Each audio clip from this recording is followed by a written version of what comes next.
La paraula a la vicepresidenta de Sobirania i Justícia, la senyora Isabel Helena Martí Castell. Moltes gràcies, honorable presidenta de la Comissió d'Afers Institucionals, il·lustres senyores i senyors diputats. Compareixo avui aquí davant de la Comissió d'Afers Institucionals en nom i representació de l'Associació Independentista Sobirania i Justícia a propòsit del projecte de llei de consultes populars no referendàries. La nostra entitat es felicita d'aquesta iniciativa legislativa que ha de permetre aprofundir en els processos democràtics de participació ciutadana i agraeix la possibilitat de poder expressar la seva opinió davant de tots vostès. Ha desgrat que la realitat nacional catalana és expressada de forma explícita al preàmbul del nostre Estatut d'Autonomia, el deficient encaix polític de Catalunya dins de l'estat espanyol condemna el nostre poble a ser, de forma permanent i humiliant, una minoria territorial deglutida per una col·lectivitat de caràcter superior que s'acaba sistemàticament imposant i passant per sobre del legítim dret a decidir que tota entitat nacional posseeix. L'actual marc constitucional espanyol, la mecànica en la formació de majories al Congrés dels Diputats i la jurisprudència dictada des de les instàncies judicials espanyoles priva a catalanes i catalans la possibilitat de decidir de forma sobirana les qüestions més transcendentals que els afecten a ells, als seus fills i al seu país. És en aquest marc que valorem positivament la voluntat del Govern de Catalunya i d'una part important de les forces representades en el nostre Parlament de desplegar l'article 122 de l'Estatut sobre consultes populars i dotar-lo de contingut, de forma que la ciutadania pugui ser consultada des de l'àmbit nacional i municipal. Més tenint en compte la duresa amb la que la crisi econòmica colpeja el país, o més aviat les persones que hi viuen, ens cal tenir tots els instruments possibles a l'abast a fi i efecte de bastir grans majories, propiciar consensos amplis per tirar endavant les iniciatives polítiques que els difícils temps que estem vivint reclamen. Però, i ho dic amb tota modèstia i sense ànim de confrontació, aquesta vegada, senyores i senyors, tornen a arribar en segona posició.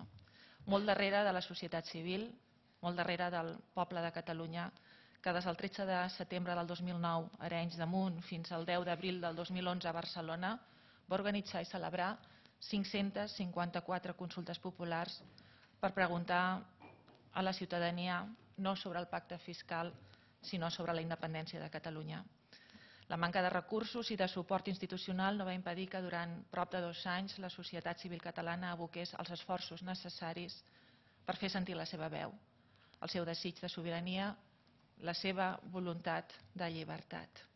I ara arriben vostès, arriben tard perquè arriben en segona posició i perquè a més fan curt. L'article 122 de l'Estatut parla de consultes populars a nivell nacional i municipal en l'àmbit de llurs respectives competències, d'enquestes, audiències públiques, fòrums de participació. Així tot, el projecte de llei que ens porta avui aquí contempla només la possibilitat de convocar a la ciutadania per respondre una o diverses preguntes. Vostès preguntaran i nosaltres direm sí, no o en blanc. A Sobirania i Justícia entenem que és una opció molt restrictiva en relació a les possibilitats que emanen de l'article 122, que ja ha passat el filtre del Tribunal Constitucional i que permet el desenvolupament d'altres mecanismes de participació més enllà dels que s'expressen mitjançant el vot directe i en resposta a una pregunta. I reclamem des d'aquesta tribuna que se'ns permeti com a ciutadans l'opció a opinar, a dialogar, en definitiva, a tenir veritablement un impacte sobre els afers que acabaran esdevenint matèria de govern sobre nosaltres mateixos. El dret a decidir requereix un corpus social madur i amb criteri. Per tant, cal facilitar des de les institucions la deliberació col·lectiva, dotar d'espais comuns a la ciutadania a fi que es pugui reunir, associar i trobar les condicions favorables per intervenir en les qüestions de caràcter públic. També ens sembla força restrictiu, fins i tot contradictori,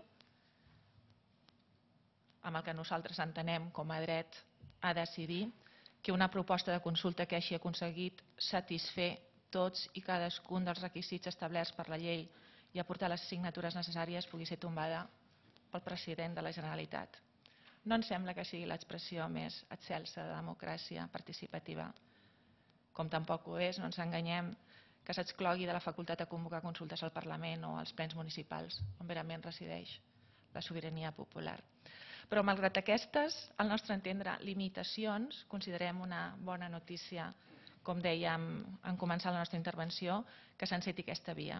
Via que es dissenya, com tothom sembla sospitar, amb la intenció de preguntar a la ciutadania sobre el pacte fiscal.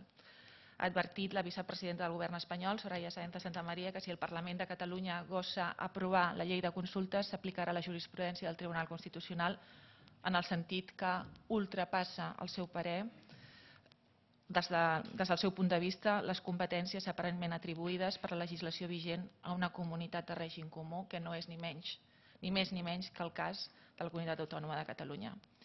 Més enllà de la incertesa sobre si serà possible o no vestir legalment i fer efectiva aquesta mena de drecera, que on deia referèndum dirà consulta popular no referendària i on deia cens electoral dirà padró o el que sigui, per poder esquivar la condició que hagi de ser autoritzada per l'estat espanyol.